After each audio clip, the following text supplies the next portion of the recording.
अस्सलाम वालेकुम जी, कैसे हैं आप सब। रेड विरक्सा में खुश आमदीद। आज मैं हाजिर खिदमत हूँ खला बाय महानूर ज़ारा लेकर, और ये है एपिसोड सेकंड। तो चलते हैं एपिसोड की जानिब। लाहौर में फरवरी के मौसम में ठंड थी। आज तो हवा और भी आलूदा लग रही थी। ज़रा छत पर बैठे चौदहवीं के चांद को यासित से देख रहे थे। वो पिछले साल जर्मनी गई थी और रोज़ाना बस वीडियो कॉल पर ही बात होती थी। जूं जूं उम्र बढ़ती जा रही थी, ज़रा नए वहमात का शिकार हो रहा था। वो वापस आ गई और ज़रा जिंदा ही ना रहा। वो उसे अपने सामने अपनी आंखों से देखना चाहते थे, सर पर हाथ रखना चाहते थे। खानदान वाले फरहा की वजह से उससे नाराज़ थे, और जो बाकी रह गए थे वो बेटी को अकेले बाहर भेजने पर उस पर लानत मलामत करते थे। उसे बेगैरत कहने लगे थे, जिसने अपनी बेटी को कुछ ज़्यादा ही छूट दे रखी थी। उसकी बेटी के किरदार पर उंगलियां उठाई जा रही थी। उसकी ज़िंदगी कभी सुकून से नहीं गुजरी थी। पहले बाप की सख्ती और उसकी बेतवज़ी ने उसे तोड़ा था, फिर फराह की बगावत ने, और अब उसको बेटी के साथ देने पर बातें सुनाई जाने लगी थी। मगर ये लोग थे कौन? खुदा तो नहीं थे, उसके मखलूक थे। फिर ज़मीन के खुदा क्यों बने फिरते थे? उसे एक और गम भी खाया जा रहा था कि वो अपनी बेटी के मुस्तकबिल के लिए क्या छोड़ कर जा रहा था। वो शुगर और ब्लड प्रेशर का मरीज़ अब अपनी सेहत पर मज़ीद बोझ नहीं डाल सकता था। क्या सोच रहे हैं? यास्मीन की आवाज़ पर उन्होंने चौंक कर सर दाएं तरफ मोड़ा था।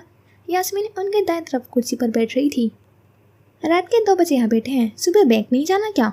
ज़रार गहरा सांस भरकर पेट पर दोनों हाथ की उंगलियां फंसाकर हाथ रख चुके थे। क्या बात है खान, हर दूसरे तीसरे दिन यहाँ आकर बैठ जाते हैं, नींद क्यों नहीं पूरी करते? नींद बुढ़ापे में वैसे ही भाग जाती है, और जब औलाद नज़दीक ना हो तो नींद भी नहीं आती। ज़रार मुस्कुराए।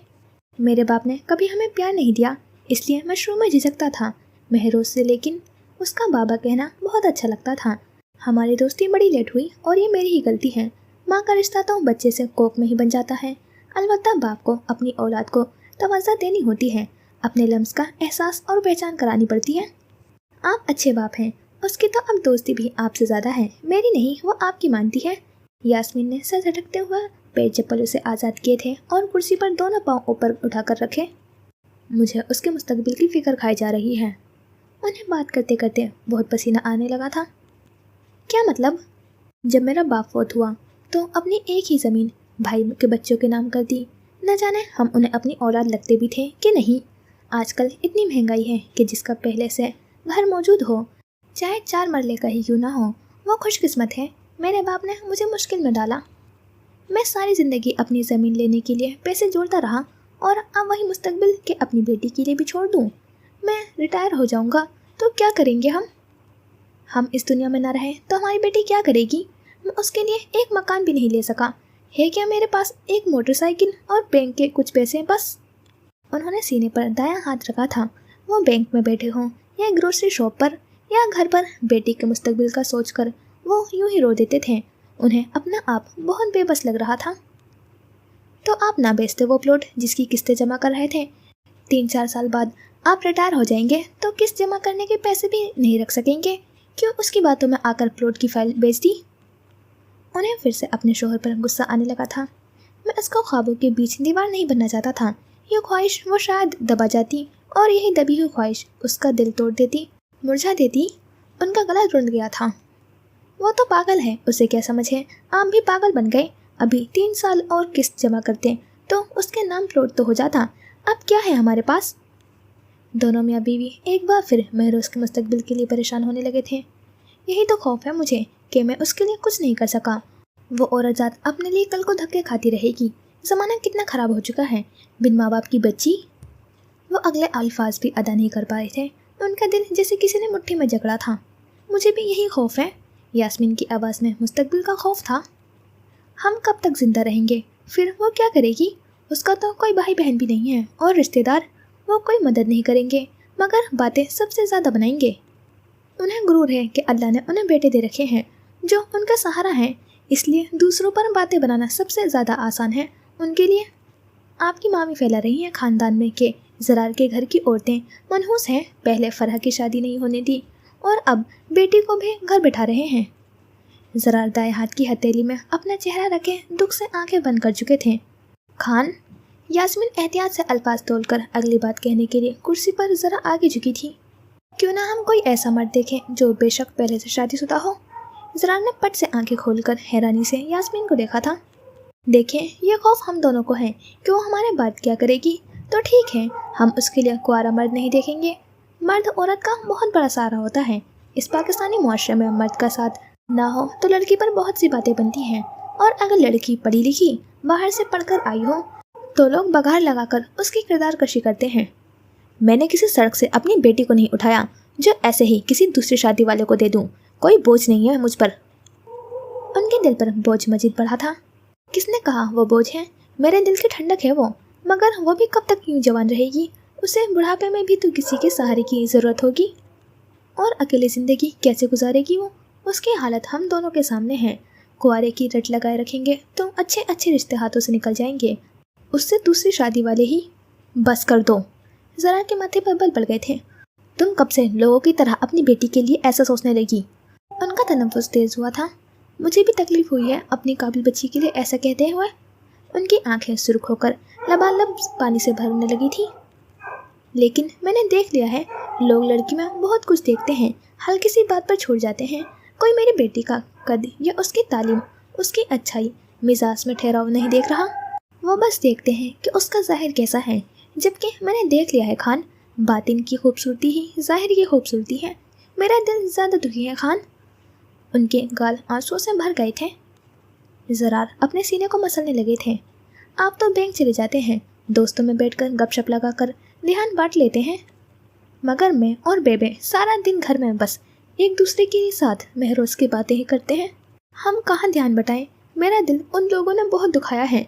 मैंने अपनी बच्ची को लोगों के सामने अपने पैर और कोहनियों को छुपाते देखा है। वो एहसास कमतरी का शिकार होती गई, क्योंकि उसने एक दफ़ा मुझसे कहा था कि ऐसी मुख्तलिफ बीमारियों में माँ बाप को बच्चों से बात करनी चाहिए, उनको एतमाद देना चाहिए। मुझे अब समझ आया उसको हमसे गिला था।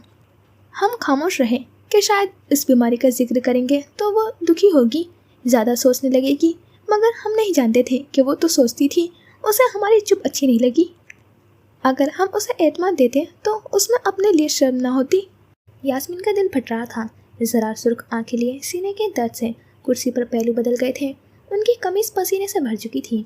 अभी तो वो इस दुनिया से जाने का सोच भी नहीं सकते थे जब तक अपनी बेटी के लिए किसी मजबूत ठिकाने का इंतज़ाम न कर लेते।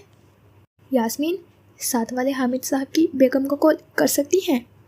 उन्होंने घबराकर अपनी बीवी को देखा था। उनके चेहरे की हवाएं उड़ रही थी। क्या हुआ खान? यास्मीन ने घबराकर पाँव फर्श पर रखे थे। उनसे कहें कि मुझे अस्पताल लेकर जाएं, मेरा दिल डूब रहा है। हौसला रखें, मैं। यास्मीन ने थूक निकला था। उनसे कहती हूँ, आप फिक्र न करें, मैं हूँ ना, वरना मैं ले जाऊंगी। वो शहर के हाथ पर अपने हाथ का दबाव डालकर नंगे पैर ही सीढ़ियों की तरफ भागी थी। ज़रार का चेहरा पसीने से शराबोर था। वो कुर्सी पर नीम दराज हुए सुरमई आसमान की तरफ देखने लगे। वो अल्लाह से बस इतनी मोहलत चाहते थे कि उनकी बेटी उनसे मिल ले, बस इतनी सी। बाब 2 फ्रीबर्ग की वो रात। महरोज खिड़की स्लाइड करके प्याला उठाने लगी थी जो रोज़ाना खिड़की के बाहर उभरे हुए सीमेंट पर रखा करती थी। उसे आदत थी वो फजर के वक्त प्याले में बाजरा भरकर चिड़ियों के लिए खिड़की से बाहर रखती थी। वहीं एक पॉट में पर्पल फूलों को भी वो रोज़ाना पानी दिया करती थी। उसके फूल बूटों और चरिंदे परिंदे से अच्छी खासी दोस्ती थी। न जाने उसके घर के सहन में लगे एलोवेरा के पौधों, पुदीना और टमाटरों को उसकी माँ पानी भी डालती थी कि नहीं डालती होंगी, वो भूल जाया करती थी। वो मुस्कुराकर फिजा में गहरा सांस भरकर खिड़की से पीछे हटी थी। मुँह से खारिज होने वाली भाप को फिजा के हवाले करते ही उसने खिड़की बंद कर दी थी। वो मुड़कर अपने बेड की तरफ आई थी और एक बार फिर फ़ोन उठाकर देखा था, कहीं उसके घर वालों ने उसे कॉल की हो और उसने ना उठाई हो। वो कब से माँ से बात करने का इंतज़ार कर रही थी, पर फ़ोन की स्क्रीन शफाफ थी और वहाँ रात के 8 बज रहे थे। वो फ़ोन वापस बेड पर फेंकते हुए अपनी अलमारी की तरफ बढ़ी थी।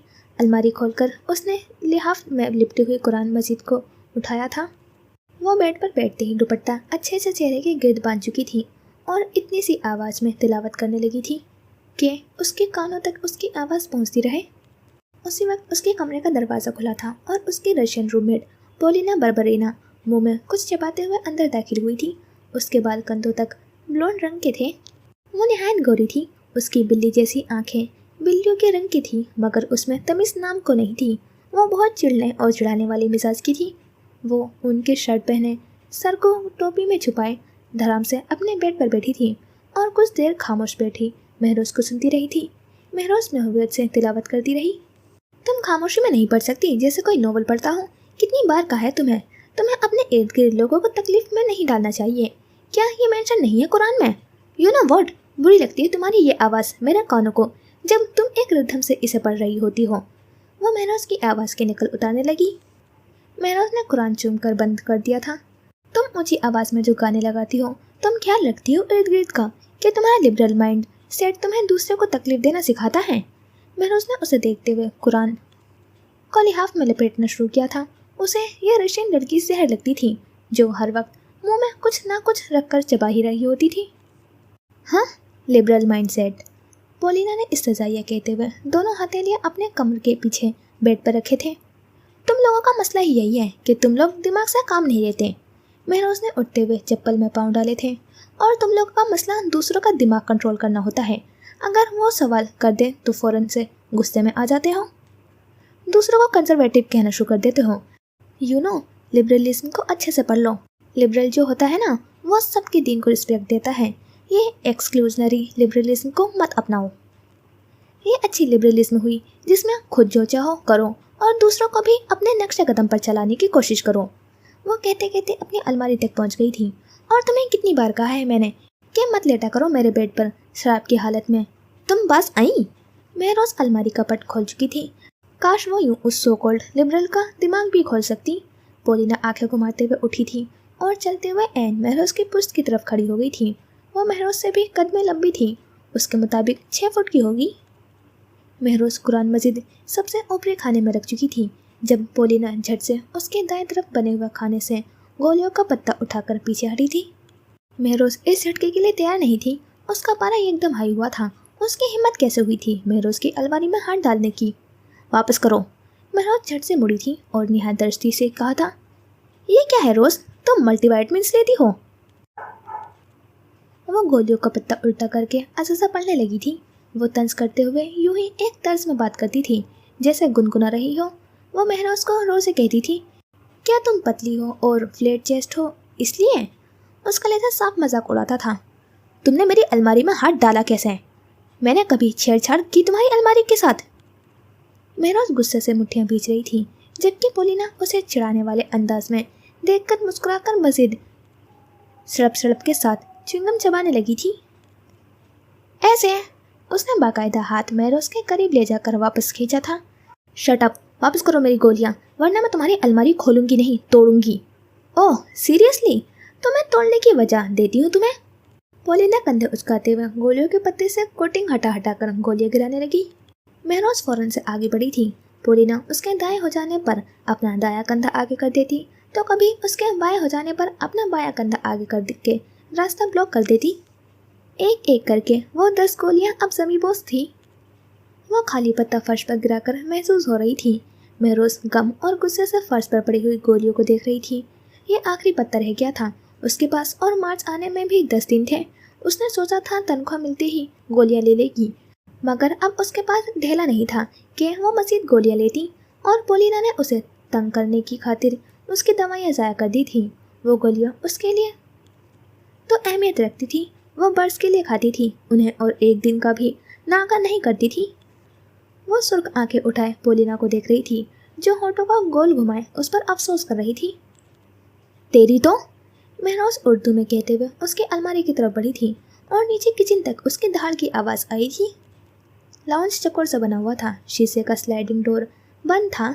महरोज और पोलिना खड़ी थी और उनके सामने ही कोरियन बहनें सीने पर हाथ बांधे दोनों को खूंखार नजरों से देख रही थी। महरोज कमरे में रखी हुई लकड़ी की कुर्सी पोलिना की अलमारी पर मारकर न सिर्फ अलमारी का नुकसान कर चुकी थी बल्कि कुर्सी भी तोड़ चुकी थी। कितना नुकसान कर दिया? रोजी ने कोरियन लहजे में अंग्रेजी बोली थी। अब नुकसान तुम भरोगी। महरोज ने सर उठाकर पोलिना को देखा जिसके चेहरे पर कोई नदामत नहीं थी और फिर सर मोड़कर यांगन जिन को जिसकी नज़रें महरोज पर थीं। महरोज ने सीने पर शहादत की उंगली रखी थी। रोजिन और यांगजिन ने एक साथ सर हिलाया था। मैं कैसे? उसकी हवाएं उड़ गई थी। ये इसने शुरू किया था। हमें दिलचस्पी नहीं है। होनी चाहिए, वजह जाननी चाहिए कि शुरू किसने किया। हम माँ नहीं है तुम्हारी कि वजह जानकर तुम दोनों को डांटेंगे। हमारा काम हमारे नुकसान से है जिसको तुम भरोगी। उन कोरियन ख्वातीन को कोरियन अंग्रेजी वो बामुश्किल ही समझ पाती थी। पॉलिना होठ आपस में पेवस्त किए मुस्कुराहट छुपाने की कोशिश कर रही थी। इतनी सर्दी में भी महरोज के होठों के ऊपर पसीना आ गया था। उसके पास अपनी गोलियां लेने को पैसे तो थे नहीं, वो उनका नुकसान कैसे भरती? और पाकिस्तान में कर्जा, अगर वो अगली तनख्वाह उन्हें देगी तो खुद कैसे महीना गुजारेगी? उसे एकदम अपने गुस्से पर गुस्सा आने लगा, मगर मायदा कहती थी कि वो कभी कभी ही तो दुरुस्त बात के लिए खड़ी होती थी। उसने जो किया सही किया। मैं कहाँ से भरूं नुकसान? मेरे पास इन गोलियों के भी पैसे नहीं हैं जो इसने ज़ाया कर दिए, इसलिए तो मैं अलमारी का दरवाज़ा तोड़ दिया। कि इसने मेरी अलमारी में हाथ डाला कैसे? आई स्वेयर मेरे पास पैसे नहीं हैं। बहस का मज़ा अपनी ही ज़बान में आता था। अंग्रेज़ी में उसका गुस्सा सही से निकल नहीं रहा था। उसे अपनी परसों शदीद याद आ रही थी। गोलियाँ? किस चीज़ की गोलियाँ? रोजीन ने भवें उठाकर कहा था। आप मेरी अम्मी नहीं हैं कि वजह बताऊँ? यही कहा ना आपने, तो पर्सनल बात भी क्यों बताऊँ फिर मैं? उसने उसी का जुमला उसी के अंदाज में लौटा दिया था। रोजीन ने गड़बड़ाकर यांगजीन को देखा था और पोलिना अपने बाएं तरफ दीवार पर लगे आईने में खुद को देखकर मुस्कुरा रही थी। सारा मलबा तो महरोज पर गिरा था, उसका तो कोई नुकसान नहीं हुआ था। नुकसान महरोज का हुआ था तो वो खुश क्यों ना होती? तुम्हें सुबह कागज़ पर रकम लिख दूंगी, जल्द अज जल्द। यांगजीन ने फौरन रोजीन की बात काटी थी। कल परसों, बस इससे ज़्यादा का वक्त नहीं। या खुदाया पाक, जिजिरता खाकब शोलो। या अल्लाह, मैं कहाँ फंस गई हूँ? महरोज रुहासी हो गई थी। उसने अपना गम पश्तों में बयान किया था। क्या बोला? ट्रांसलेट। रोजीन के कान खड़े हो गए थे और साथ ही छोटी सी नाक भी। मुझे 10 दिन की मोहलत दे दें, मुझे 10 दिन बाद तनख्वाह मिल जाएगी, मैं दे दूंगी। अगर ना दिया तो घर से भी निकाल दूंगी और पैसे भी निकलवाऊंगी। रोजीन ने सख्त लहजे में वार्न करते हुए उन्हें जाने का कहा था। पोलिना शैतानी मुस्कुराहट उछालती हुई उससे पहले लॉन से निकल गई थी। महरोज ने उसकी पुष्ट देखते हुए दांत पिसे थे। वो उसकी शक्ल भी नहीं देखना चाहती थी और सितम ज़रीफ़ी ये थी कि वो उसकी रूममेट थी। हाँ, रूममेट। पाकिस्तान में दिन का वक्त हो चुका था। तंग सी गली में 5 मरले घर में उदासी थी। ज़रार बेड पर लेटे हुए थे। खिड़कियों से पर्दे हटाए गए थे, इसलिए धूप को अंदर दाखिल होने का खुला रास्ता मिल गया था। हामिद साहब अपने 15 साल बेटे के हमरा बेड के दाएं तरफ रखे सोफे पर बैठे हुए थे। हसीब महरोज के जाने के बाद घर का सौदा खरीदने और बिल्स जमा करने में ज़रार की मदद करता था। ज़रार के घर ख्वातीन थी, इसलिए वो घर में मर्दों को कम ही लाते थे, मगर हसीब उनके सामने पैदा और बड़ा हुआ था। वो उनके लिए बेटे जैसा था। वही अपने स्मार्टफोन से सलीमा जान और यास्मीन के महरोज से वीडियो कॉल करवाता था, क्योंकि उन तीनों में से किसी को भी स्मार्टफोन इस्तेमाल करना नहीं आता था। यार, बुलवा ले बेटी को, जब से वो गई है तुम कमज़ोर होते जा रहे हो और अब माइनर हार्ट अटैक भी आ गया है। जब मायदा रुखसत हुई थी तो मेरी भी हालत कुछ मुख्तलिफ तो नहीं थी, मगर वो पाकिस्तान में तो थी। मैं उसे सामने से देख तो सकता था, जब चाहे जाकर मिल सकता था। मैं ठीक हूँ, ज़रार मुस्कुराया। चलो। हामिद ने जिससे हाथ उठा दिए थे। खैर, हसीब यही रहेगा, किसी भी चीज़ की ज़रूरत हो सकती है तुम्हें। मैं चलता हूँ, ख्याल रखना उनका। वो बेटे के कंधे को थपथपा कर उठे थे। उनके कमरे से निकलने के कुछ देर बाद ही सलीमा जान और यास्मीन हाथ में ट्रे लिए अंदर दाखिल हुई थी। कल से कई दफ़ा महरोजबाजी कॉल्स कर चुकी हैं। उसने बेचारगी से दादी को देखा था। उसे बताया तो नहीं? ज़रार ने घबरा कर हसीब को देखा था। यास्मीन दुम्बे की यखनी ज़रार के दाएं तरफ रखे मेज़ पर रखते हुए अब शोहर के पाँव के पास बैठ गई थी। उनमें झिझक थी। उनका दिल था कि वो खुद अपने हाथों से अपने शोहर को यखनी पिलाएं, पर वो पुराने ज़माने की औरत थी जो बहुत से लोगों के सामने अपने मियाँ से फासले पर बैठा करती थी।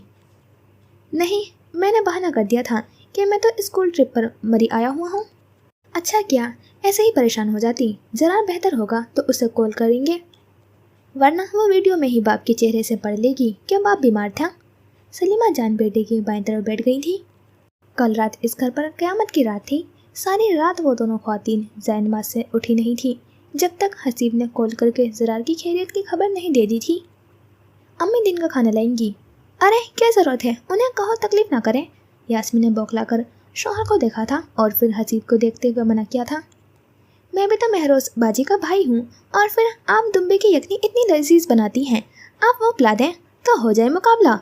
उसने सर्फ की माशूरी के अंदाज में आखिरी जुमला अदा किया था, जिस पर वो तीनों दिल खोल कर हंस दिए थे। मैं खुद डाल देता हूँ। वो यास्मीन को उठता हुआ देखकर खुद उठा था और किचन की तरफ बढ़ गया था। बस अब तुम कल की भी छुट्टी ले लो। सलीमा जान ज़रार के लिए फिक्रमंद थी। नहीं बेबे, आराम की आदत नहीं है, काम पर जाऊंगा तो कुछ बेहतर महसूस करूंगा। ज़्यादा टेंशन मत लो, जब अल्लाह छोटी से छोटी चींटी की भी रिस्क का मालिक है, फिर हम क्यों खुद को सोच सोच कर बीमार करते हैं। तुम्हारे लिए दुआ करने वाले हाथ अभी जिंदा हैं बेबे। ज़रार ने फ़ौरन माँ के ज़ुर्र-ज़दा हाथ पकड़कर चूम डाले थे। यास्मीन अपने शौहर की आंखों में आंसू देखकर खुद भी आंसू बहाने लगी थी, बल्कि अब तो आंसू निकलने का बहाना मांगते थे। फ्रीबर्ग में ठंडी ठंडी सुबह उतरी थी। यहाँ की सुबह पाकिस्तान से मुख्तलिफ थी। ये एक फ्रेंडली शहर है जिसकी आबो हवा इसलिए साफ़ है कि यहाँ की हुकूमत के इक़दामात आलमी सतह पर सराहे गए थे। जा बजा दरख्तें, गाड़ियों का धुआं ना होने के बराबर और प्लास्टिक शॉपर के बजाय पेपर बैग का इस्तेमाल माहौल बदलने में माउन साबित हुआ था। पहले पहल तो महरोज सोचती थी ये हवा इतनी हल्की क्यों है, धूप इतनी सुनहरी क्यों लगती है, मगर आहिस्ता आहिस्ता उसे एहसास हुआ कि लाहौर की फ़िज़ा दुनिया की आलूदा तरीन फ़िज़ा थी, तो वहाँ धूप कैसे सुनहरी उतरती। महरोज पोलिना के कमरे में न होने पर चैन से सारी रात सोई थी। खिड़की से उतरती धूप को देखकर वह मामूल के मुताबिक चिड़िया और पौधों को दाना पानी डालकर अब आईने के सामने खड़ी थी। वो ब्लू फ्रॉक और जीन्स पर ऊनी स्वेटर पहने लंबे बालों की बीच की मांग निकालकर दाएं बाएं सुनहरी पिन्स लगा चुकी थी। उसने यहाँ आकर भव्य बनवानी शुरू की थी। अब वो अपने चेहरे को देखकर मायूस नहीं हुआ करती थी। उसे अब लड़कियों की बातें भी याद नहीं आती थी। उसे अपना करियर बनाना था जिसका ताल्लुक चेहरे से हरगिज़ नहीं होता। वो बैग कंधों से लटकाए लॉन्च से गुजर रही थी जहाँ से मुख्तलिफ लड़कियाँ आ जा रही थी। वो भी कहीं जाने के लिए तैयार हो रही थी। वो घर का दरवाज़ा खोलकर बाहर निकली थी और फुटपाथ के एक तरफ बनी पार्किंग में खड़ी अपनी साइकिल की तरफ आई थी। अपनी साइकिल का टायर देखकर उसका दिल बैठ गया था। उसकी साइकिल के दोनों टायर फुस हो चुके थे।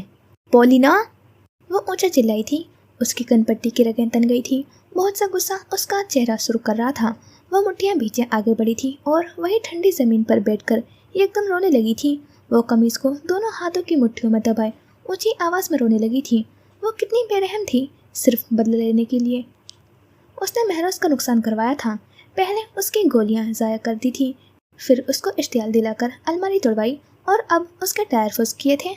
उसके पास ट्रेन की टिकट के पैसे भी नहीं थे। वो अब कैफ़े और यूनिवर्सिटी कैसे पहुंचेगी। वो नाक से गिली सांस खींच खींच कर रोने लगी थी। वो पहले ही कर्जे में डूबी हुई थी और अब दो नुकसान भरने के लिए किससे कर्ज लें? ऑटो से। उसे कर्जा लेने से नफरत थी। वो कभी कर्जा नहीं लेती थी, मगर अब सरता पैर डूबी हुई थी। अलमारी का नुकसान तो वो तनख्वाह के पैसों से भर लेगी, मगर आज साइकिल के टायर बदलवाने के लिए वो कैसे पैसे ले। उसे अल्लाह से फिर गिला आया था। उससे छोटी छोटी उम्रों के लोग कामयाब होकर बहुत सा पैसा कमा चुके थे और वो अब तक करियर बनाने की जद्दोजहद ही कर रही थी। उसने हाथ में पहनी घड़ी देखी थी। उस वक्त 7:30 बजे थे। वो काम पर सबसे पहले पहुंचती थी, मगर आज देर हो जाएगी। वो गहरे गहरे सांस भरकर अपने आसाब पर सुकून करने लगी। 1 वर्क एट अ टाइम। वो गहरे गहरे सांस लेने के दौरान यही अल्फाज दोहराई जा रही थी और ठंडी ज़मीन पर हथेलियाँ रखते हुए खड़ी हो गई थी। पहले 7 वाले शॉप जाकर अपनी घड़ी बेचनी है। साइकिल पर 15 मिनट लग जाएंगे और पैदल। वो हाथ की पुछ से नाक रगड़ते हुए खुद से बातें कर रही थी। आधा घंटा चलो सही है, जो पैसे मिले उससे ये टायर बदलवा लूँगी और फिर ओवर टाइम ये सही रहेगा। ऑटो को फ़ोन करके ज़रा लेट पहुँचने का बता देती हूँ। वो स्वर्ग गालों को थपथपाते हुए सर दाएं तरफ मोड़कर ऊंचे से पोल से लगे हुए CCTV को देखकर साइकिल घसीटने लगी। कैफ़े की इमारत पर पिंक कलर का पेंट हुआ था, पर उसका दाखिली दरवाज़ा सफ़ेद रंग का था।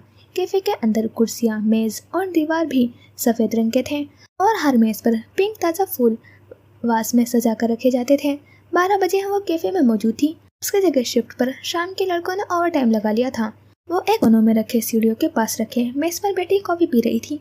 वो यहाँ से कॉफ़ी के अलावा कुछ नहीं पीती थी, पर आज भूख का गुलबा इतना था कि वो फ्रेंच टोस्ट भी कांटे में फंसा फंसा कर खा रही थी। अगर साइकिल के टायर बदलवाने थे तो मुझे बता देती, मैं अपने जानने वाले से कम कीमत में बदलवा देता और आज के आज साइकिल मौजूद होती तुम्हारे पास। ऑटो मेज के दूसरी तरफ बैठे उस पर अफसोस कर रहा था। मैं रोज़ दिलजमई से फ्रेंच टोस्ट खाने में मगन थी। अगर कोई इशू है तो तुम मुझे बताओ, मैं दोस्त हूँ तुम्हारा। महरोज का हाथ थमा था। उसने आहिस्ता से सर उठाकर ऑटो को देखा था। दोस्त उसकी बस एक ही थी, मायदा। कोई इशू नहीं है। उसने आहिस्ता से कॉफ़ी का मग उठाकर घूंट भरा था। हालांकि वो बहुत से मसाइल में घिरी हुई थी, मगर वो ऑटो को नहीं बताना चाहती थी। ऑटो उसकी दोस्ती की खातिर पैसे दे देगा, मगर वो मुफ्त में पैसे नहीं लेना चाहती थी और कर्ज लेने का वो सोच भी नहीं सकती थी। अभी उसे पिछला कर्ज भी उतारना था। मुझे नई जॉब की ज़रूरत है। तुमने कल कहा था कि मेरे लिए कहीं बात करोगे। मैं यूनिवर्सिटी के बाद जॉब कर सकती हूँ। उसने टेबल पर पड़े नैपकिन को उठाकर होंठ थपथपाए थे। यानी कोई इशू है? ऑटो ने समझते हुए सर हिलाया। मैं आज से कुछ दिन ओवर टाइम करना चाहती हूँ। पैसों की ज़रूरत है तुम्हें? ऑटो मेज पर हाथ रखते हुए ज़रा आगे को झुका था। कितने चाहिए? मेरे पास मौजूद हैं इस वक्त। देखो ऑटो, महरोज दोनों हाथ घुटनों पर रखते हुए बैठे बैठे ज़रा आगे को झुकी थी। हाँ, मुझे पैसों की ज़रूरत है, मगर फेवर की नहीं। अगर तुम मुझे अपना दोस्त समझते हो तो मेरी सेल्फ रिस्पेक्ट को हर्ट नहीं करोगे। मुझे अपनी मेहनत के पैसे चाहिए। उसने तुम मुझे दोस्त समझते पर जोर दिया था, मगर ये नहीं कहा था कि वो भी उसे दोस्त समझती है। तुम एक अच्छा रिसोर्स हो। तुम ये जो फ्रेश फ्लावर्स का आइडिया लाई थी, इसने बहुत से ग्राहकों को अट्रैक्ट किया है। तुम जहन में कोई और बात मत लाना, ठीक है? तुम ओवर टाइम कर लेना। ऑटो ने मुस्कुराकर उसे देखा था। वो आज यूनिवर्सिटी नहीं गई थी, आज वैसे भी ऑफ था। वो ऑफ डेज में सिर्फ अपना रिसर्च का काम करने जाती थी।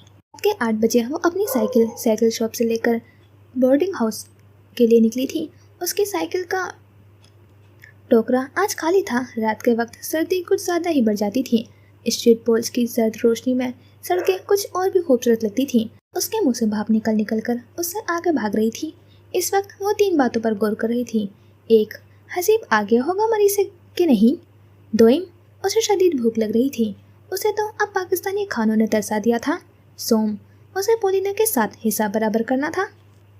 वो चौकोर बने हुए लॉन्च में उन कोरियन बहनों को बिठाए शराब की बोतलें उनके सामने रख चुकी थी और सीने पर हाथ बांधे हुए मेज के दूसरी तरफ बैठ गई थी। चंद ही मिनटों बाद पोलिना लॉन्च का दरवाज़ा धकेलते हुए अंदर दाखिल हुई थी। उसने घुटनों तक आती सुर्ख झिलमिलाता हुआ टॉप पहना हुआ था। लॉन्ग सॉक्स घुटनों को छिपा रहे थे।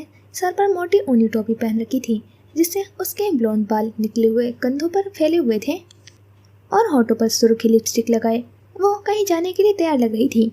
उसने अंदर दाखिल होते ही मेज पर रखी शराब की बोतलों को और सोफे पर बैठी हुई महरोज को देखा था। वो महरोज को देखकर मुस्कुराई थी। महरोज ने कभी उसे गुस्से में नहीं देखा था। वो यूं ही मुस्कुराकर चिढ़ाना जानती थी।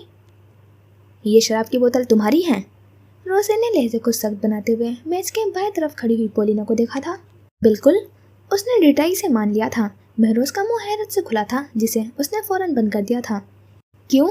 जब इस घर में रहने का पहला असूल बता दिया था कि यहाँ कोई नशा आवर चीज़ नहीं आएगी, तो क्यों लाई हो ये बोतल? यांगजीन की छोटी सी नाक गुस्से से फूल गई थी। आप हमारी माँ नहीं हैं। आपका काम पैसों से है और वो हर महीने आपको मिल जाते हैं। आप पाबंदियाँ नहीं लगा सकती। पोलिना ने ठहरे हुए लहजे में जवाब दिया था। अगर तुमने बास नहीं आना तो तुम कहीं और इंतज़ाम कर लो। यहाँ ऐसी कोई चीज़ नहीं आएगी जिससे मेरे बोर्डिंग हाउस का माहौल ख़राब हो। पोलिना ने सर झटक कर आंखें गोल घुमाई दी, जिसे उनके सख्त लहजे का उस पर कोई असर न हुआ हो। महरोज होंठ एक दूसरे में पेवस्त किए उस ढीठ लड़की को देख रही थी, जिस पर किसी भी बात का असर नहीं होता था। वो ऐसी क्यों थी?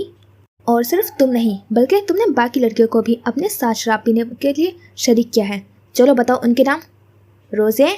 पोलिना ने रोज़े को लंबा खींचकर कहते हुए महरोज को देखा था, जिस पर महरोज ने पहलू बदला था। वो झूठ बोल रही थी। वो सिर्फ टायर पंचर का बदला पोलिना से उतारना चाहती थी। बताओ, शाबाश। जिसने आपको ये इन्फॉर्मेशन दी है उसी से पूछो। चलो रोज़े बताओ। पोलिना कमर पर हाथ रखे हुए मुस्कुराकर रोज़े को देखने लगी थी। महरोज ने गड़बड़ाकर कोरियन बहनों को देखा था। थी वो छोटे कद की, दुबली पतली सी, मगर उनके गुस्से में शक्लें देखकर उसे अपनी उर्दू की उस्तानी याद आ जाती थी। महरोज ने गला खुंकारा था। वो मैंने रात की तारीकी की वजह से लड़कियों की शक्ल नहीं देखी। ठीक है, मैं खुद ही माइक में अनाउंसमेंट कर दूंगी। ये लास्ट वार्निंग है। अगर फिर तुम्हारे पास से शराब की बोतलें बरामद हुई तो वो तुम्हारा इस घर में आखिरी दिन होगा। यांगजी ने खड़े होते हुए कहा था। उसे खड़ा देखकर महरोज भी खड़ी हुई थी। वॉटेवर। पोलिना हाथ झलाती हुई लॉन्च के दरवाजे की तरफ बढ़ी थी।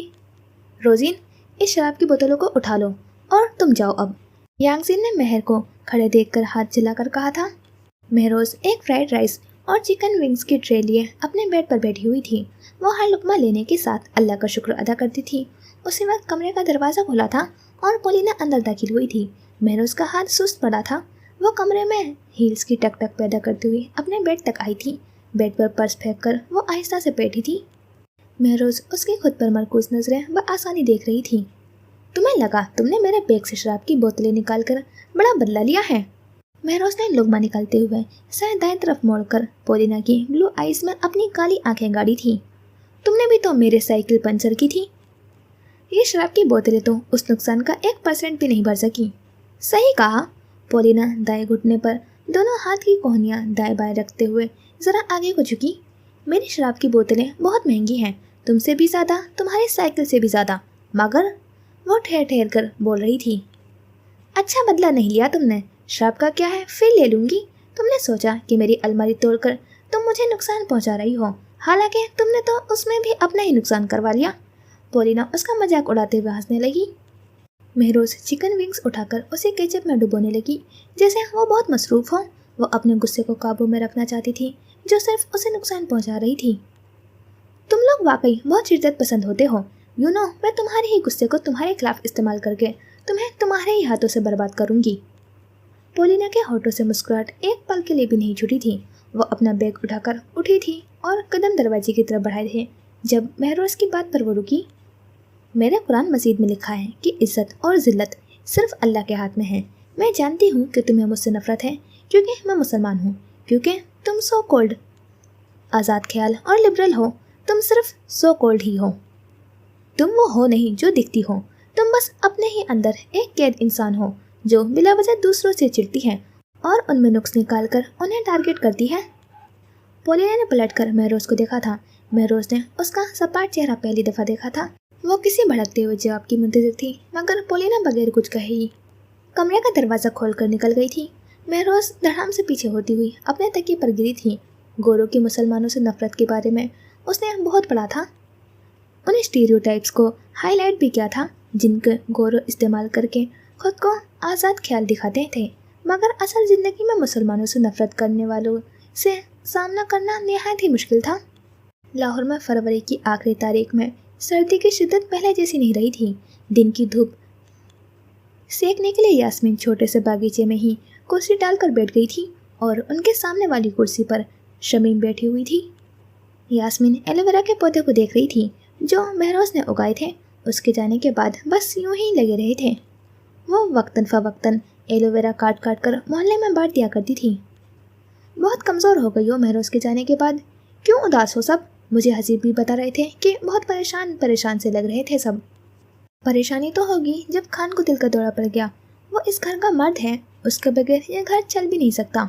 उन्होंने यासियत से कहा था कुछ नहीं होगा उसे। शमीम ने उन्हें दिलासा दिया था। वक्त का तो कुछ पता नहीं होता। हम तीनों को ही महरोज की फ़िक्र रहती है और महरोज की फ़िक्र में खान ने खुद को शुगर, ब्लड प्रेशर और दिल की बीमारी लगा दी। इतनी औलादों के बाद अल्लाह ने ज़िंदा औलाद दी, मगर आजमाइश भी दी। अल्लाह हमें आजमाइश पर पूरा उतारने की तौफीक दे, आमीन। तुम बेटी को आजमाइश कह रही हो? देखो, किसी को अल्लाह ने औलाद भी नहीं दे रखी है। अल्लाह ने चाहा तो उसका नसीब बहुत अच्छा होगा। नसीब? यास्मीन इस्तेज़ाइया मुस्कुराई थी। बहुत अजीब लफ्ज़ है नसीब। किसी के लिए खुल जाता है और किसी को तो सारी ज़िंदगी नसीब का दरवाज़ा ही नहीं मिलता। क्यों इतनी मायूस लग रही हो? वो यास्मीन का जर चेहरा देखते हुए ज़रा आगे को हुई थी। अपनी बेटी का नसीब लेकर ही तो गमज़दा हूँ। जिस उम्र में उसकी शादी हो जानी चाहिए थी, इस उम्र में वो हमसे दूर है, बाहर है। लोग इतनी अजीब बातें कर रहे हैं उसके बारे में कि वो वहीं शादी कर लेगी। वहाँ जाने वाली लड़कियाँ हाथों से निकल जाती हैं। मैं तो कहती हूँ कर ले, वहीं कर ले। उस माशरे से तो कोई उम्मीद नहीं मुझे। बहुत से दुख दिए हैं इस माशरे ने मुझे। उनका गला रुन गया था। उन्होंने खद्दर के दुपट्टे से आंखें रगड़ डाली थी। खोलकर बताओ, कुछ छुपा रही हो तुम? कुछ मिसिंग है। क्या बात है यास्मीन? वो नरम लहजे में कह रही थी। वो भी एक बेटी की माँ थी। यास्मीन का दिल फट रहा था और वो मज़ीद दिल पर बोझ नहीं रख पा रही थी। याद है 2 साल पहले उसका रिश्ता बस पक्का होने वाला था और बात तय नहीं हो सकी थी। वो अब बराह रास्त शमीम को देखने लगी थी। धूप आहिस्ता आहिस्ता सिमट कर एलोवेरा पर गिर रही थी। याद है? फिर महरोज से छिपकर میں نے درس کروانے والی عالمہ سے بات کی تھی، مہروز کی، اور اس کی حالت بھی بتائی تھی، مگر جو رشتہ اس نے بتایا وہ خان کو پسند نہیں آیا تھا۔ لڑکا طلاق یافتہ اور ایک بچے کا باپ تھا۔ کیسی حالت؟ مہروز کو برس ہے۔ ان کے گلے میں آنسو کا گولا سا پھنس گیا تھا۔ اس کی کوہنیاں، پیٹ اور گھٹنوں سے نیچے ٹخنوں تک فاصلے فاصلے سے گول برس کے نشانات ہیں۔ اس کی حالت ہی اس کے رشتے نہ ہونے کی وجہ ہے، اور لوگ آ کر تانے دیتے ہیں اور مذاق اڑاتے ہیں۔ اتنا ہی کم ہے تو ٹھیک ہے، مانگ لو میری بیٹی کا رشتہ۔ کسی کو کیسے بتاؤں کہ ہمارے ساتھ کیا پریشانی ہے؟ ہم پٹھانوں کی آپسی مسائل کی وجہ سے ہم اپنی بیٹی کی بیماری کا ذکر ہی نہیں کر سکیں۔ بات یہ نہیں کہ ہمیں اس کی وجہ سے کوئی شرمندگی ہے، بلکہ ہمارے رشتہ دار ہی ہماری آزمائش کا مذاق اڑائیں گے، خوش ہوں گے، فضول کی باتیں پھیلائیں گے۔ رشتہ دار بھی بہت عجیب مخلوق ہیں، بہت اذیت دیتے ہیں، اور اس سارے صورتحال نے مہروز کی خود اعتمادی کو ٹھیس پہنچائی ہے۔ میں ماں ہوں، مجھ سے کچھ بھی چھپا نہیں رہ سکا۔ وہ اندر ہی اندر احساس کمتری کا شکار ہو چکی ہیں، اور ایک ماں کی حیثیت سے میں کچھ بھی نہیں کر سکی۔ یاسمین نے گال آنسو سے بھر گئے تھے۔ شمیم تھوڑی تلے ہاتھ رکھے یاسمین کو دیکھ رہی تھی۔ ان کے چہرے پر کوئی حیرانی نہیں تھی۔ میں نے تو اسے مائدہ کے ساتھ بڑا ہوتے ہوئے دیکھا ہے، مجھے وہ پیاری ہے، بالکل مائدہ جیسی۔ میری جاننے والوں میں ایک لڑکا تھا، اس کا تو پورا جسم ہی بھر گیا تھا برس سے، مگر اس کی شادی ہو گئی اور اب 2 بچے بھی ہیں اس کے۔ وہ مرد ہے نا، میری بیٹی لڑکی ہے۔ جب رشتے والے سے مہروز کی بات کی تھی تو جو مطالبات اس نے مجھے لڑکوں کے بتائے تھے، میرا تو دل بیٹھ گیا تھا۔ ہمارے زمانے میں تو بس شرافت دیکھی جاتی تھی، یہ شکل پیسہ کہاں دیکھا جاتا تھا۔ اس لیے آج کل کے رشتے مشکل سے ہو رہے ہیں۔ جب لڑکا اور لڑکی ایک دوسرے کے لیے ایسی ڈیمانڈز رکھیں گے تو شادیاں کم ہی ہوں گی۔ میں نے تو حسیب کو پہلے سے ہی کہہ دیا ہے کہ میں انسان کا رشتہ دیکھوں گی۔ اس دنیا میں حور کا وعدہ اللہ نے نہیں کیا، البتہ انسان اسی دنیا میں مل جائے گا۔ اگر کیٹرینہ کیف چاہیے تو خود ہی ڈھونڈ لینا، میں تو گھر گھر جا کر چائے نہیں پیوں گی۔ اور یہی بات مائدہ سے بھی کی تھی کہ ہم تمہارے لیے فواد خان نہیں ڈھونڈ سکتے، البتہ انسان کا بچہ ڈھونڈ دیں گے جو انسانوں کی طرح عزت سے پیش آئے۔ ہم اپنی طرف سے بہت اچھا لڑکا ڈھونڈنے کی کوشش کریں گے، مگر ہوگا وہی جو اللہ نے تمہارے لیے لکھا ہو۔ ہر کوئی تمہارے جیسی سوچ نہیں رکھتا۔ یاسمین نے گہرا سانس لیا۔ میں نے تو یہ مشورہ بھی دیا تھا خان کو کہ ویسے بھی اس کے داغ کپڑوں میں چھپے ہوتے ہیں، ہم نہ بتائیں تو پتہ بھی نہیں لگتا۔ ایک دفعہ بات ہو جائے، نکاح ہو جائے تو بتا دیں گے، پر وہ نہیں مانے۔ وہ جیسے اس معاملے میں شمیم کی تائید چاہتی تھی۔ سلیمہ جان اور یاسمین نے بہت سوچ بچار کے بعد بھی یہی حل نکالا تھا کہ مہروز کے بارے میں پہلے نہیں بتائیں گے، مگر خان کے سخت انکار پر وہ دونوں فی الوقت چپ ہو گئی تھی۔ صحیح کہہ رہے تھے نا زرار بھائی، ایسا مت کرنا۔ دیکھو، جب ہم کہتے ہیں کہ شادی نئی زندگی کی شروعات ہوتی ہے تو اس کا مطلب ہوتا ہے کہ اس شخص کے ساتھ نئی زندگی شروع کی جاتی ہے جو ابھی آپ کو جانتا ہی نہیں ہے، اور آپ پہلے ہی مرحلے میں جھوٹ بول کر اپنی عزت گنوا بیٹھتے ہیں۔ کیا وہ لڑکا ساری زندگی آپ کی بیٹی پر یقین کرے گا؟ کیا گارنٹی ہے کہ نکاح کے بعد سچائی جاننے پر وہ مہر کو رخصت کر لے گا؟ یہ تو زیادہ شرمندگی کی بات ہوگی کہ وہ نکاح کے بعد چھوڑ دے گا، پورے خاندان میں وہ تماشا بن جائے گی اور آپ لوگ جھوٹے مشہور ہو جائیں گے۔ اگر اللہ نے اس کی قسمت میں کسی کا ساتھ لکھا ہوگا تو وہ سب جانتے ہوئے اسے اپنا لیں گے، مگر جھوٹ بول کر رشتہ کرنا صرف اور صرف آپ لوگوں کو رسوا کرائے گا۔ یاسمین ان کی بات پر گہرا سانس بھر کر رہ گئی تھی۔ وہ اس کے علاوہ اور کر بھی کہہ سکتی تھی۔ لوگ تو پیسہ بھی دیکھتے ہیں، ہمارے پاس تو کوئی پیسہ نہیں ہے۔ ایک پلاٹ قسطوں پر لے رہے تھے، وہ بھی بیٹی کی محبت میں بیچ دی، اور قرضہ الگ لے رکھا ہے انہوں نے، پتہ نہیں ہمارا کیا ہوگا۔ اچھا ہے کہ وہ باہر ہے، وہ اپنا فیوچر بنا لے گی۔ مائدہ بتا رہی تھی کہ ان کی کلاس کی ساری لڑکیوں کی شادیاں ہو گئی ہیں، بس ایک مہروز ہی ہے جو آگے پڑھ رہی ہے۔ اسے بہت فخر ہے مہروز پر، اسے پڑھنے دیں، اپنا کیریئر بنانے دیں۔ جب وہ یوں مصروف رہے گی تو اس کے پاس وقت ہی نہیں ہوگا ان فضولیات کے بارے میں سوچنے کا کہ معاشرہ کیا کہتا ہے۔ میں تو کہتی ہوں آپ لوگ بھی اس کے پاس چلے جائیں۔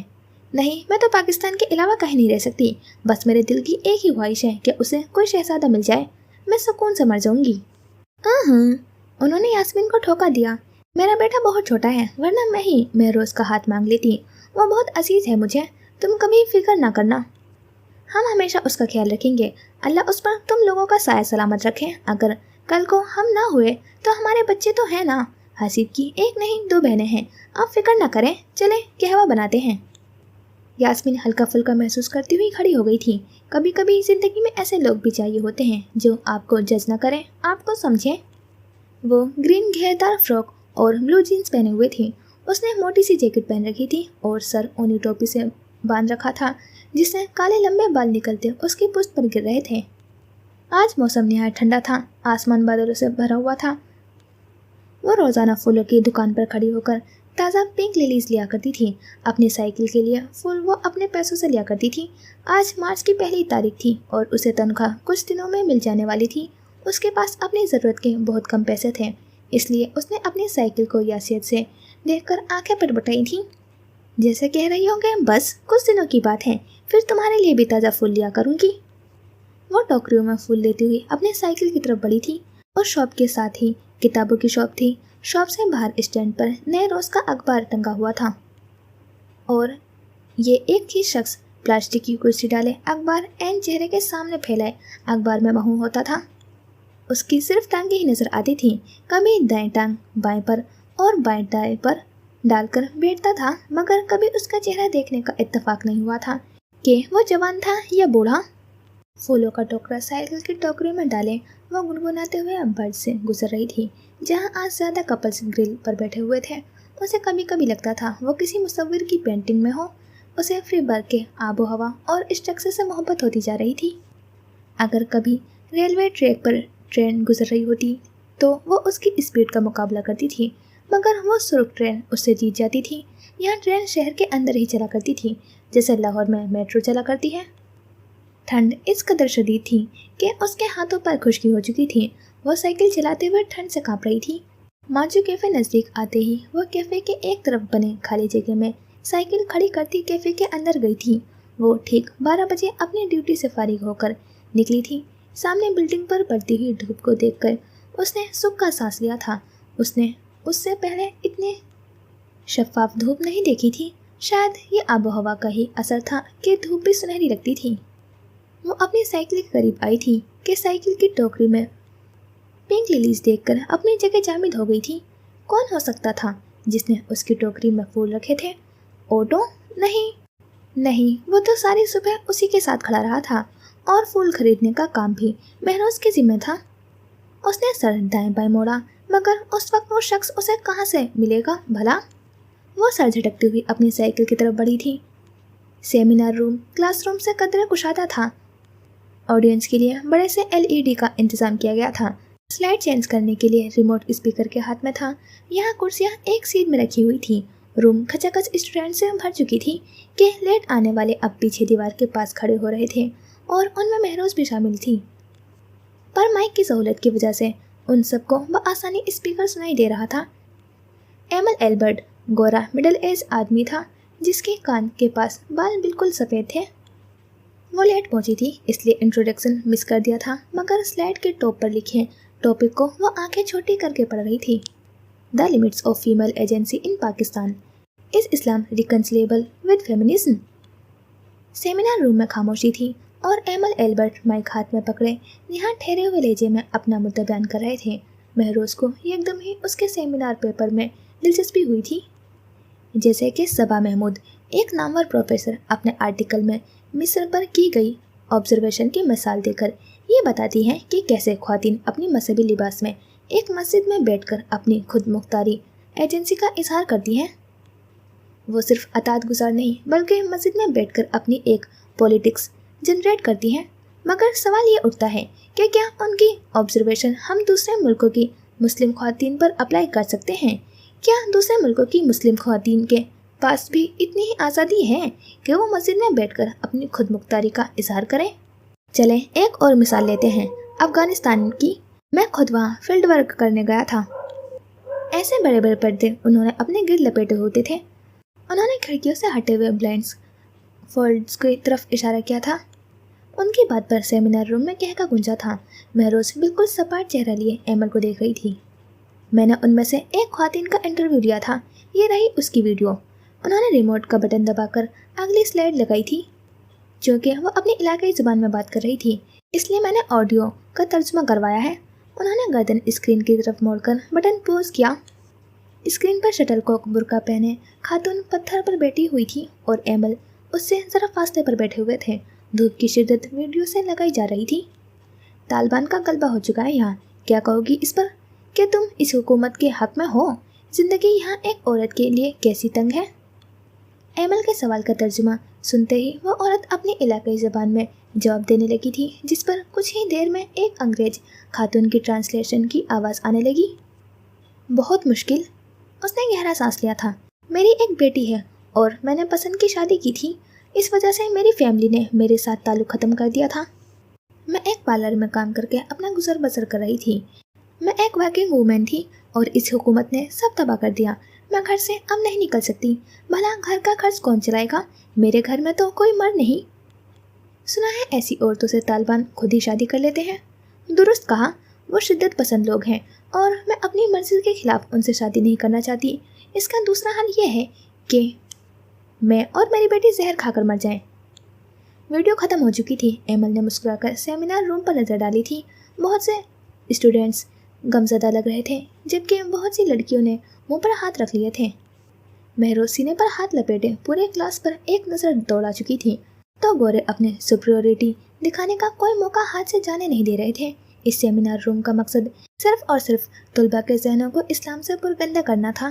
कौन उठ उठ कर मुस्लिम ममालिक में जाकर ख्वातीन के हालत देखता और ये जान पाता कि वेस्टर्न अकेडमियाँ सिर्फ और सिर्फ इस्लाम को बदनाम कर रही हैं। क्या यही ख्वातीन अपने मजहबी लिबास के साथ वहाँ बगैर मर्द के नहीं रह सकती हैं, पर इस्लाम में मर्दों पर शादी की कोई पाबंदी नहीं है, इसलिए वो एक ही वक्त में कई ख्वातीन से निकाह करके बैठे होते हैं। मुस्लिम ममालिक जैसे कि पाकिस्तान, अफगानिस्तान में औरत को अपनी पसंद की इजाज़त नहीं है। वो अपनी पसंद से शादी कर सकती हैं, ना तालीम हासिल कर सकती हैं। ईरान की मिसाल ले लें, वहाँ तो लिबास भी मर्द की पसंद का पहनती हैं। वहाँ ठेका मर्द का चलता है, मर्द ही सब कुछ है। इसलिए फेमिनिज्म की एक लहर उन ममालिक में चली है और ये एक अच्छा साइन है। दरवाज़ा खटखटाने से ही खुलता है। उन्होंने रिमोट का बटन दबाकर एक और स्लाइड लगाई थी। ये पाकिस्तान की ख्वातीन हैं जो अपने हक के लिए निकली हैं। वो इन स्लाइड्स में तस्वीर का कॉलेज दिखा रहे थे जो प्रोटेस्ट कर रही थी। महरोज मुट्ठियाँ भींचते हुए एमल को देख रही थी।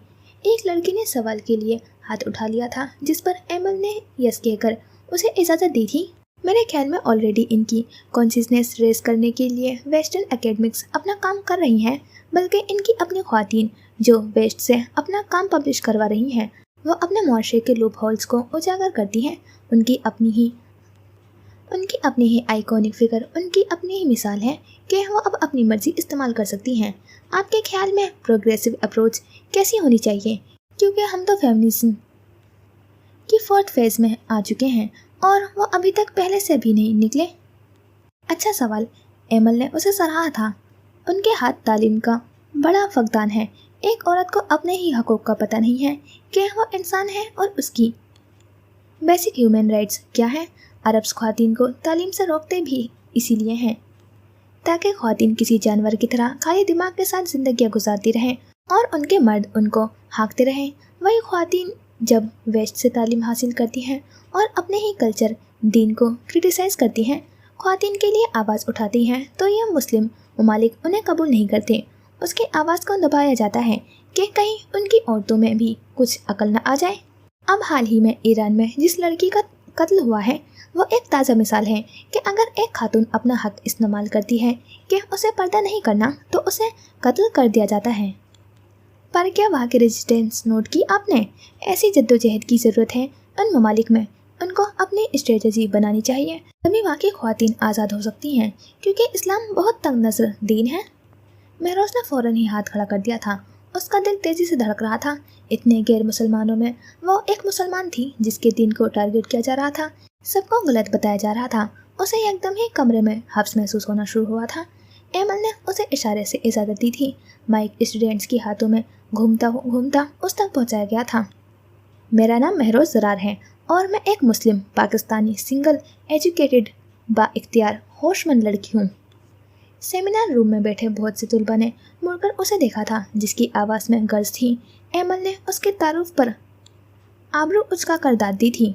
हो सकता है मेरी बात लंबी हो जाए, इसके लिए मैं माजरत ख्वाह हूँ, मगर डिस्कस हुआ इस्लाम और ख्वातीन पर।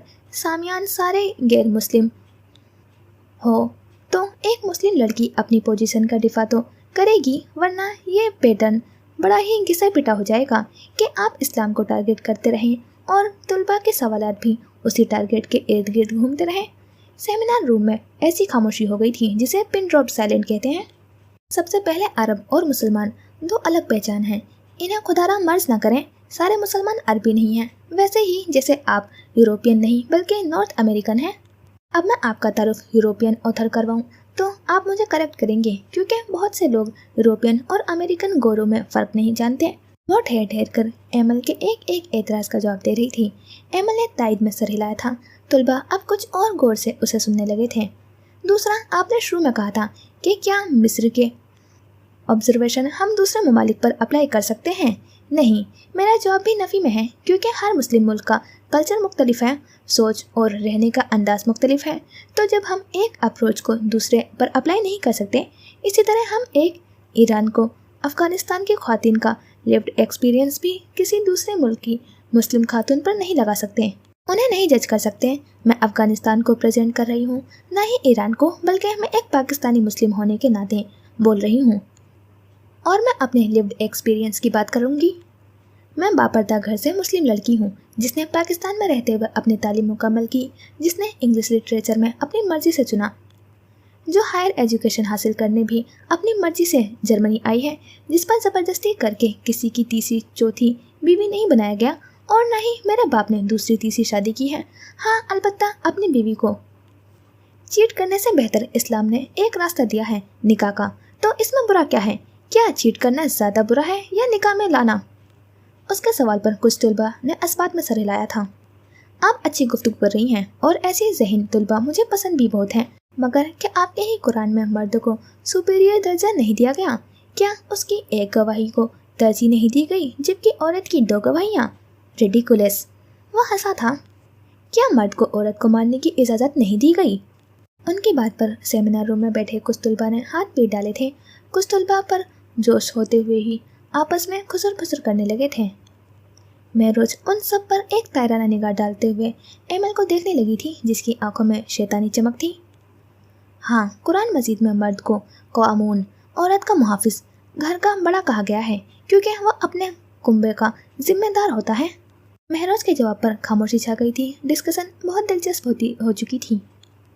इस्लाम में मर्द को एक दर्जा ऊपर इसलिए नहीं रखा गया कि वो जब चाहे अपनी पोजीशन का गलत इस्तेमाल कर सकता है, बल्कि इसलिए एक दर्जा ऊपर दिया गया है कि जब वो शादी करता है तो अपनी बीवी की और फिर होने वाली औलाद के नान नफ़े का जिम्मेदार होता है, और अगर वो अपनी जिम्मेदारी सही से नहीं निभाएगा तो अल्लाह के यहाँ उसको पूछा जाएगा।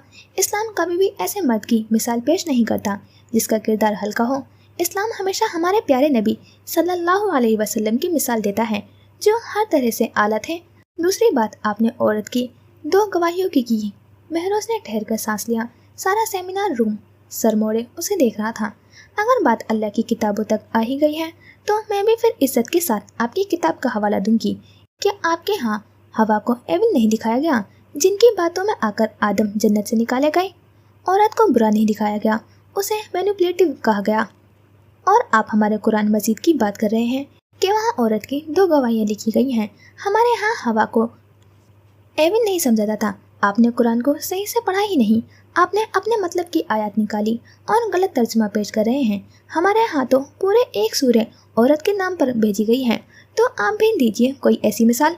हमारे यहाँ तो औरत अपने बाप की जायदाद की हिस्सेदार भी होती है और शोहर की जायदाद की हिस्सेदार भी। क्या आपके यहाँ भी ऐसा है? उसकी बात पर एमल चंद पल उसे घूरता रहा था। कुछ तलबा एक दूसरे को देखकर फिर से खुसर पुसर शुरू कर चुके थे। आप इस्लाम को स्टीरियोटाइप्स ना करें। एक दुबरे लोगों को मिसालों को लेकर इस्लाम को ख्वातीन को टारगेट करना छोड़ दें, और अगर औरतों और इंसानों का इतना ही ख्याल है तो फ़िलिस्तीन की ख्वातीन का साथ दीजिए। उसकी बात पर यकदम ही सेमिनार रूम किसी मछली का बाजार लगने लगा था, जो आपस में कोई तबसरा करते और फिर महरोज को देखते थे। महरोज माइक दीवार के साथ खड़े मैनेजमेंट के लोगों को पकड़ा चुकी थी। Wait guys. एमल के हाथ उठाने पर सेमिनार रूम में आहिस्ता आहिस्ता खामोशी छाने लगी थी। अच्छी बातें की आपने दिफा भी अच्छा किया, मगर फिर ये भी बताएं कि जब आपके यहाँ अल्लाह ही सब देख रहा है और हो भी वही रहा है जो उसने लिख दिया है, वही सब चल रहा है ना, तो फिर ऐसा क्यों होता है कि कुछ ख्वातीन निहायत ही बुरे हालात में रहती हैं और कुछ अच्छे हालात में? क्या वहाँ अल्लाह बाइस नहीं हो जाता? मेरी असिस्टेंट शार्लेट को देख लीजिए, जो पहले ज़ैनब थी वो अपने ही दीन से तंग होकर कन्वर्ट हुई है। मुसलमान तो ये भी थी और आप भी हैं। फिर इसका सामना ऐसे मर्दों से क्यों था जो औरत से नफरत करते थे और उसे अपने जूते तले देखना चाहते थे? हालात उसके लिए कभी अच्छे क्यों नहीं हुए? महरोज ने नजर का रुख मोड़कर उसके दाएं तरफ खड़ी हुई शार्लेट को देखा था, जो सीने पर हाथ बांधे महरोज को ही देख रही थी। महरोज की गर्दन पर पसीना उभर आया था। सारे तुलबा कभी महरोज की तरफ देखते थे और कभी शार्लेट की तरफ। ये क्यों आपकी तरह आज़ाद नहीं थी? वो इस्लाम जिसमें औरत के बड़े हकूक़ हैं, इनमें से एक भी उसे क्यों नहीं मिला? वो मर्द उसकी ज़िंदगी में कहाँ थे जो आपकी ज़िंदगी में हैं, जिनका दिफा आप कर रही हैं? क्या वाकई पाकिस्तानी सारी मुस्लिम ख़वातीनें आपकी तरह अपनी मर्जी की मालिक हैं? और अगर नहीं है तो ऐसा अब तक क्यों नहीं हो सका है? महरोज दोनों हाथों की उंगलियां आपस में पेवस्त किए सिर्फ एमल को ही देख रही थी। वो उस वक्त सबकी नजरों का मरकज़ थी। बस वो इतना जानती थी कि उसने जितना दिफा किया सही किया। खैर, अगली स्लाइड की तरफ चलते हैं। एमल सर झटकते हुए रिमोट का बटन दबा चुके थे। महरोज एमल को गर्दन मोड़ते हुए देख कर रही फौरन तुलबा के पीछे जगह बनाती हुई दरवाजे तक पहुंची थी और दरवाज़ा खोलकर बाहर कॉरिडोर में निकली थी। ताज़ा हवा में उसका दबा हुआ सांस बहाल हुआ था। वो तेज तेज कॉरिडोर से गुजरती हुई कैंपस से बाहर निकल चुकी थी। सीढ़ियाँ फलांग कर वो अपनी साइकिल तक पहुंची थी और साइकिल का पहिया घुमाते ही उस पर बैठ गई थी। हल्के मलके से अंधेरे में वो अपनी पूरी ताकत लगाते हुए साइकिल चला रही थी। उसकी आंखें आंसू से भरी हुई थी। उसका दिल टूट चुका था। उसे अल्लाह से शर्मिंदगी हो रही थी कि वो गैर मुस्लिमों के बीच अपने दीन का सही से दिफा नहीं कर पाई थी। उसे बस एक इत्मीनान था कि वो दीन के हक पर थी। जी, तो यहाँ करते हैं इस एपिसोड का एंड और मिलते हैं इंशाल्लाह नेक्स्ट एपिसोड में। खुदा हाफिज़। अपना ख्याल रखना, दुआ में याद रखना।